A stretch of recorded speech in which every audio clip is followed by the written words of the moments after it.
Hello, Bubblies! I've been working on this rewrite for a good long while now. It was just one of those projects where you keep starting and restarting because it's just not quite right. But now I'm content with what I've made. I'm going to throw out there that this is only a rewrite for the original Bendy and the Ink Machine. The revival was fun and I liked it, and I don't think it needs a rewrite. Before we jump in, don't forget to like, subscribe, and hit that notification bell. Our goal is 5,000 subscribers and I want you to be a part of it. If you're already coming back, why not? It's free, keeps you up to date, and helps out the channel. Alright, no more delays, let's grab our tea and begin. Chapter 1. Entering the building, you take in your surroundings. The once bustling studio full of warmth and life was now in shambles. The roof was partially caved in and the air hung with stagnant humidity. Meanwhile, the only sound that could be heard in the deafening silence was the echoing of your own steps. Joey sent a letter asking you to come because he wanted to show you something. Against your better judgment, you came. The place had now become foreign, but you managed to find a massive room with a large hole leading down quite a ways. How could that be? The studio surely could not have gotten that large. Alas, this must have been what Joey wanted you to see, though. After finding 2 large batteries, the heavy chain, slow and taut from the heavy load, pulled upwards. After some time, a gargantuan machine became visible. You're left speechless. What is that? You notice the black liquid flowing out of it and into the abyss. You were so confused. What were you looking at? You were so lost in your thoughts that you almost didn't hear the hissing behind you. As you turn, the grotesque form of some demonic monster is charging at you. Barely managing to dodge, you look back only to see that the thing has hit the lever and returned the machine back to the depths. That's when you realize it's looking right at you, with its wide, cartoonish grin. You know that smile. You made that smile. Bendy. Somehow he was alive. It slowly stalked towards you until he was running. Naturally, you panic and begin to run as well. The walls began to quake, the black liquid pouring out and covering the floor. It was hard to run, but you had nearly reached the exit when the floor collapsed. Even after falling, the chase continues, for Bendy had jumped down as well. Again, you run until you reach an angel station and hide inside. It's obvious Bendy has seen you go in, snarling at the front of the door, pacing back and forth for a few moments before he just left. It was clear that somehow he was unable to get inside. After a moment to get your thoughts back together and focus on what you needed to do, you exited the safety of the station. You had to find a way out. So you enter the next area. Before moving on to Chapter 2, I do want to say that there are still hidden rooms within this place. I loved the finding the Meatly rooms, and I also really liked that rooms hidden with different tapes. So for Chapter 1, the Hidden Rooms tape would explain that Joey and your character had started the company together, but unfortunately you had some health concerns and had to part ways. Your departure is understood and there's clearly no hard feelings. Chapter 2. Opening the door, you realize you're in the music department, only for you to be hit by a foul stench of decay. You gag, overwhelmed for a few moments before you manage to push forward through that horrible smell. It's here that you find a paper in the garbage that clearly shows a fire escape plan. Perfect. You now know a way out. All you have to do is get there. Chapter 2 remains mostly untouched after this point, though I would personally make the sewers larger and have Bendy actively roaming around there, similar to Chapter 3 from the original game. The large sewers would have the angel stations scattered around so you can hide and escape from Bendy. After this, though, when we do get knocked out by Sammy, it's him who reveals that Joey went mad from trying to maintain success. So much so that he began to lure people away to start creating the perfect characters. His goal was to finish opening a park and draw people in with living cartoons. However, there were many more failures than expected, which resulted in the Searchers, the Lost Ones, and other deformed characters. Once Sammy is done speaking, Bendy breaks in and ends Sammy, giving you enough time to escape and run. Yet as you manage to get to the end of the hall, you're pulled into a room and the door is locked behind you. It turns out that a perfect version of Boris has saved you. With that, he leads you to his bunker to rest and recover. During this chapter, the secret tapes will have you hear Joey belligerently shouting that someone is trying to ruin him and this company.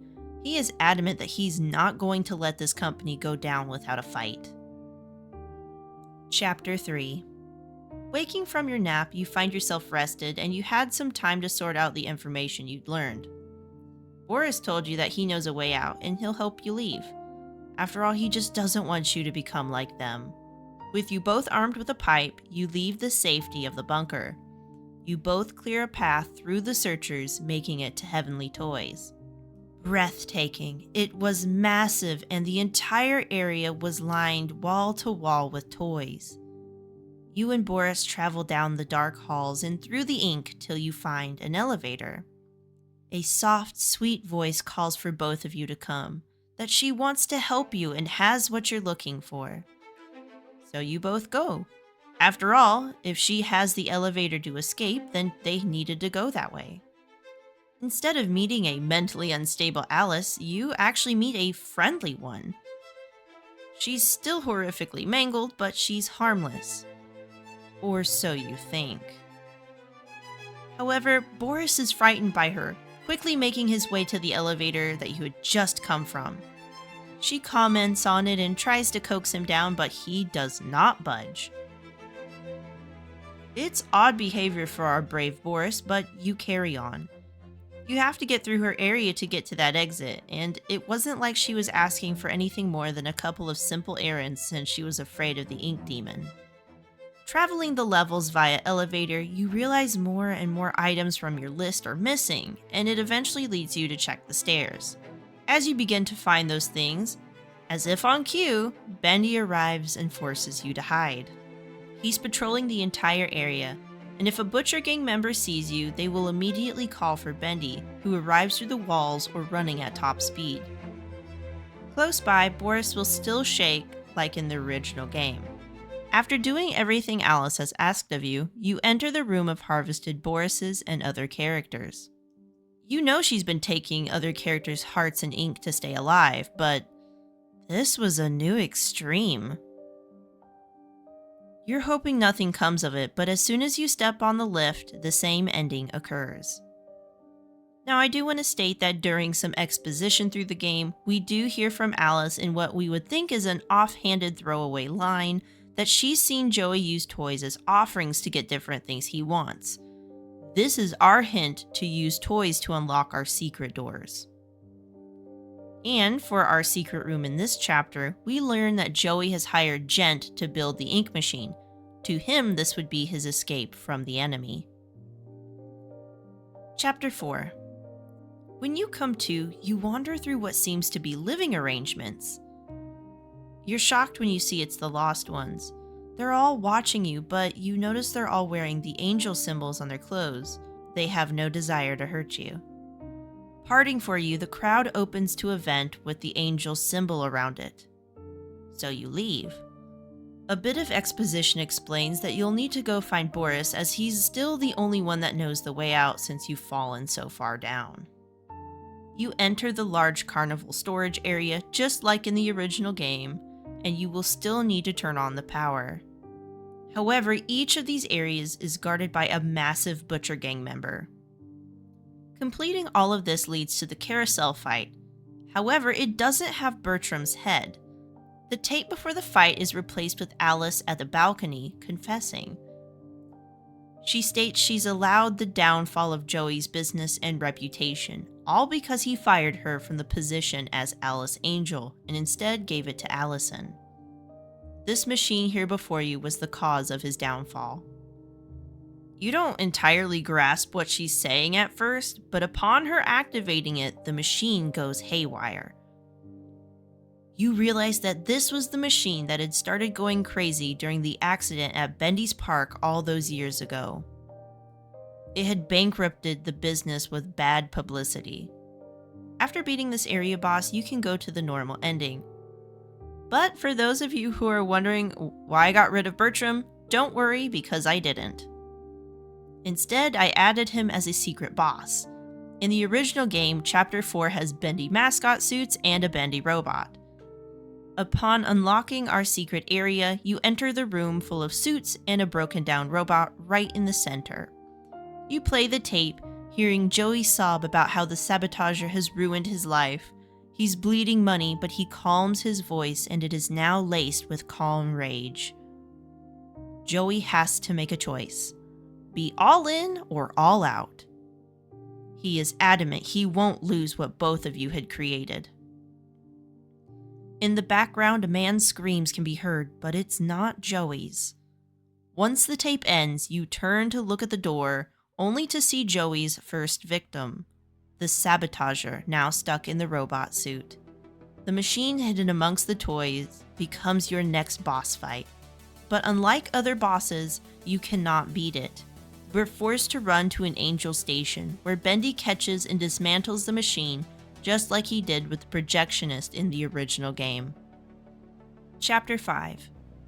Starting this chapter, Allison and Tom are sitting with you.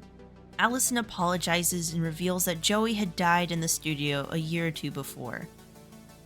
Then they divulge that they had sent the letter to you since they knew no one else would come if Joey asked. It turns out only a true living human can turn off the machine. They've been trying to find you the entire time you've arrived, but they've always been one step behind. They explain that you're too far down and you'll never be able to escape Bendy at this rate. You must turn off the ink machine to stop him. In the process, you would be ending everyone else too, for none can survive without the machine. The thought was appalling, but there was simply no other option. So you begrudgingly agree.